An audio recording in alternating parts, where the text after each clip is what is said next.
The Torus Run by Harry Buck. Chapter 1. Doomers. Best case.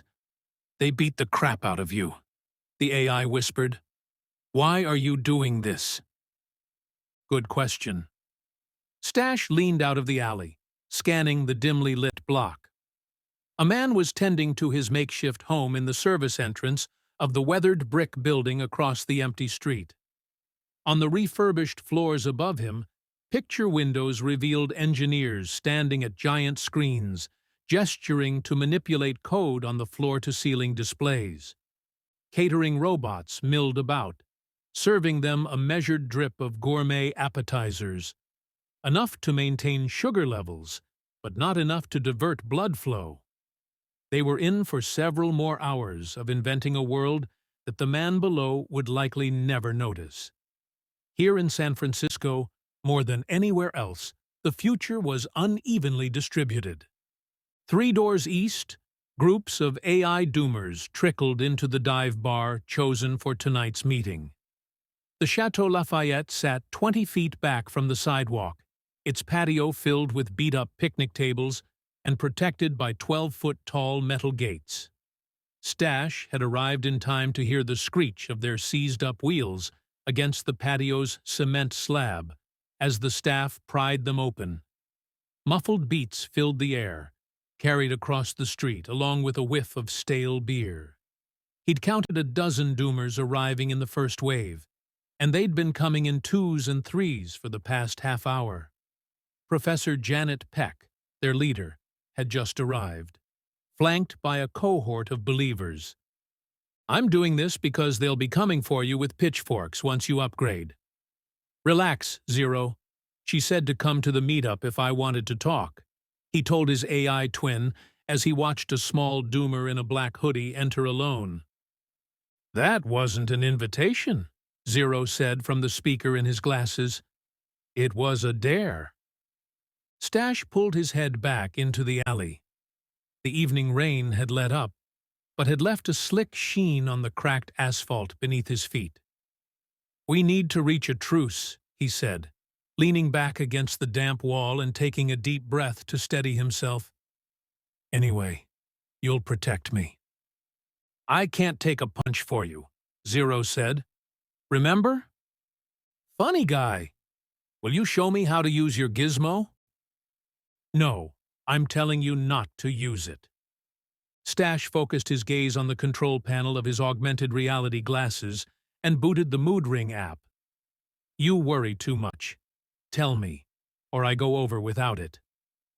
Fine, Zero said with a theatrical sigh. Since you suck at reading people, I've coded an app to let you see what I see. People in your field of view are rated by hostility based on speech, facial expression, stance, and if they're close enough, a bunch of extra biomarkers. Green is friendly. Yellow, not so much. Red means run. Got it? Got it. Stash glanced around again to make sure he wouldn't fall in with an arriving group. No point in getting roughed up on the street. The coast clear, he set out, without giving Zero another chance to talk him out of it. As a concession to the late November weather, he zipped his windbreaker over his usual white t-shirt and black jeans as he crossed the street. At a doomer gathering, he'd be instantly recognized no matter what he wore. He was a touch over 6 feet tall, with a boyish face that lay partly hidden behind a mop of messy brown hair and glasses. His passion for rock climbing kept him slim and agile. The sport enforced a strict power-to-weight ratio. Moderate starvation was the price Stash paid to look much younger than his 39 years. He rounded the corner and stopped abruptly before a densely tattooed bouncer. "What the hell do you want?" the man growled, his hulking frame blocking Stash's way.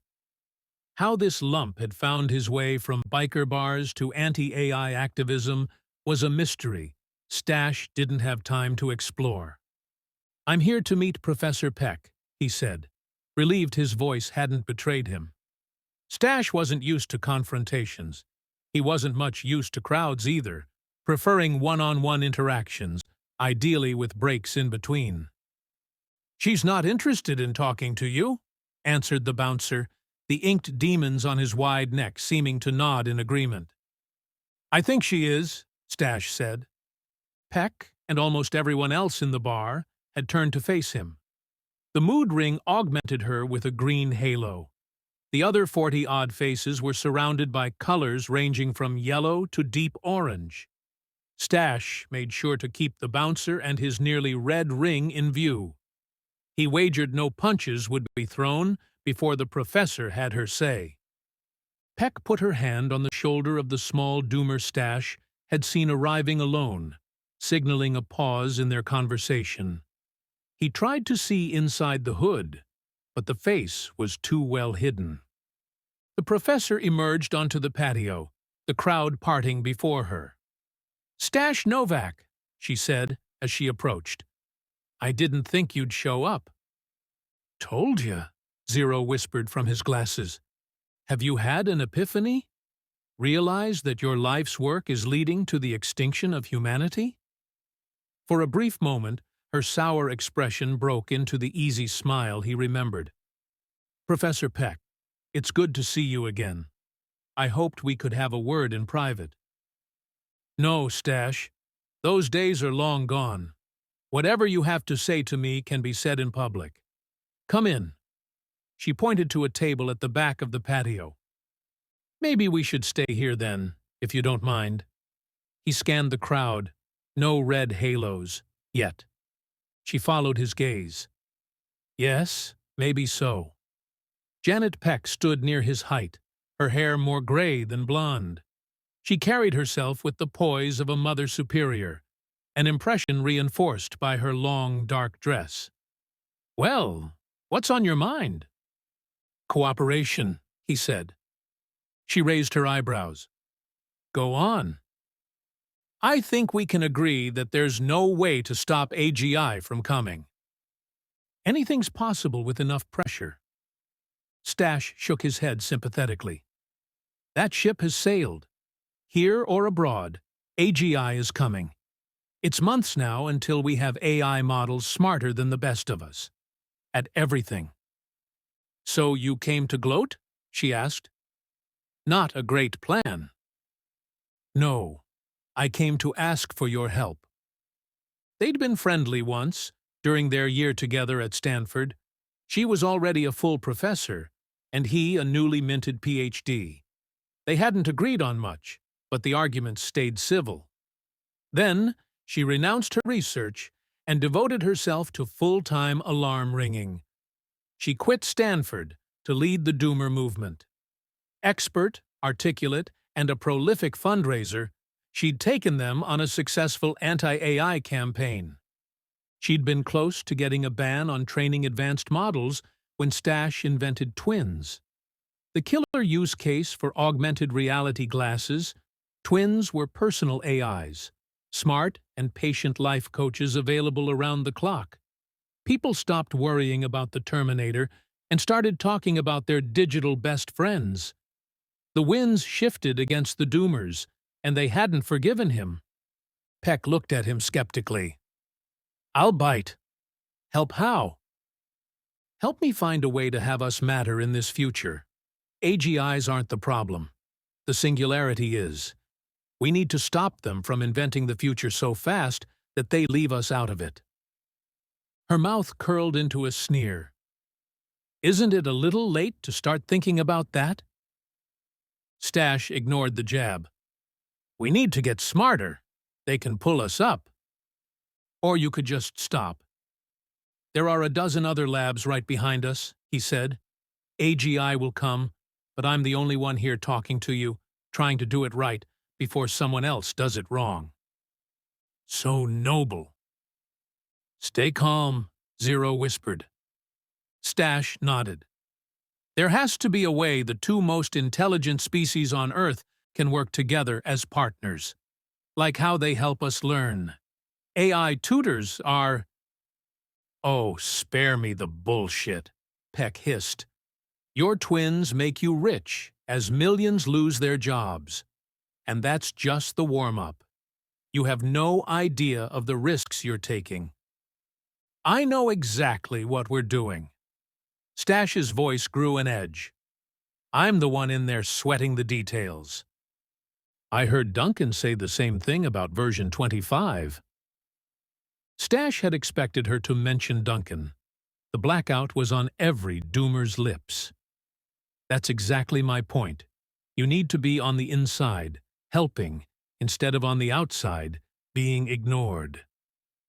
Careful, Zero whispered, as Peck's halo flashed red, then cooled slightly to orange.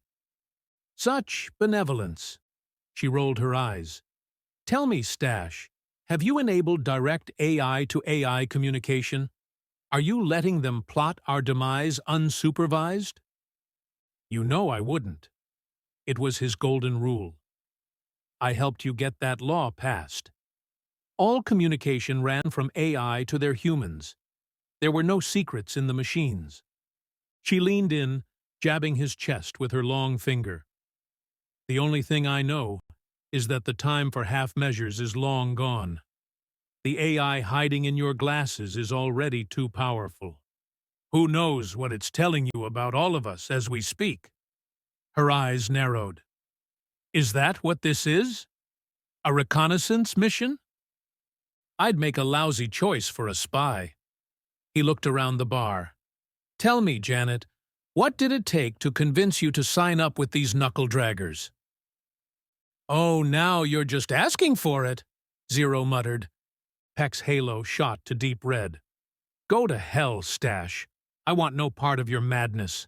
Stop now before you kill us all. We have nothing else to talk about. She turned, and Stash saw a dozen rings of red behind her. The bouncer closed in from 2 o'clock, and another doomer, smaller but somehow scarier, had swung into view around Peck's retreating figure. He was already throwing a punch. Duck right! Zero yelled. Stash stepped sideways and dropped to a crouch, his right palm feeling the tear of the rough concrete. The punch glanced off his shoulder, the extra distance robbing it of its power. His eyes darted upward, only to be met by the looming red-haloed fist of the bouncer. Oh, Zero said. Stash heard his glasses shatter a fraction of a second before his nose cracked. Pain exploded across his face, and he felt 2 more doomers grab him from behind, one on each arm. He couldn't see through his watery eyes, but it didn't matter. He knew what was coming. Backward was better than forward, and he launched his 190 pounds into his captors as hard as he could. They all fell in a pile, and Stash used his momentum to roll over them and out onto the sidewalk. He jumped to his feet, stunned that he'd broken free. His heart pounded as he blinked furiously to clear his eyes, blood streaming down his face. That's enough, Peck called. He got the message, and we can take a look at these. She held up his shattered glasses. They must have some new tech we can learn from. Stash touched his temple. He hadn't noticed them falling off. Sorry, Zero, he whispered, then turned and ran across the street.